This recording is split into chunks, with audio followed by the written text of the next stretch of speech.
Hello friends, আশা করি সবাই ভালো আছো, সুস্থ আছো। তো আজ আমি অনলাইন থেকে একটা জিনিস অর্ডার করেছি, যেটা আমি অনেক দিন ধরে দেখছিলাম অর্ডার করব কি না। তারপরে ভেবে দেখলাম যে করেই দিই, যদি ভালো আসে তো আর রাখবো, না আসলে রিটার্ন করে দেবো। কেন কি সবার ঘরেই আমি দেখি, আর এটা অনেক কাজের জিনিস, অনেক কিছু রাখা যায়, স্টোরেজটা অনেক ভালো। তার জন্য আমি অনেক ভেবে চিন্তে অর্ডার করেই ফেললাম। আর তারপরে দেখো ফ্রেন্ডস, এসে পড়েছে। এখন আমি আর কারো অপেক্ষায় না থেকে নিজেই সেট করার জন্য বসে পড়লাম। তো জানি না কিভাবে করতে হয়, একটু একটু করে আইডিয়া করে করে করে যাচ্ছি। দেখেছি একটু করে হয়ে গেছে, পুরাই কমপ্লিট করে ফেলতে পেরেছি।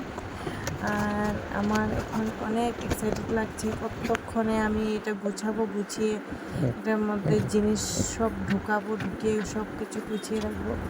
তার জন্য কিন্তু অনেক গরম পড়েছে ফ্রেন্ডস আমাদের এখানে, তার জন্য আমি এখন তো আর গুছাতে পারবো না।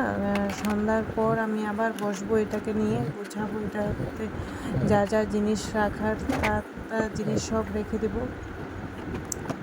তো সেটাই তোমাদের সাথে শেয়ার করলাম। দেখো কেমন করে আমি সেট করি। ফাইনালি সেট হয়ে গেছে ফ্রেন্ডস। আর এই যে আমার মেয়ে ঘুমাচ্ছে, ও উঠলে পরে ও সারপ্রাইজ হয়ে যাবে। ও জানতো আসবে আসবে, কিন্তু এসে পড়েছে সেটা তো দেখিনি। তো উঠার পর ওকে নিয়েই আমি গুছাবো। তো আজকের জন্য এতটুকুই, বাই।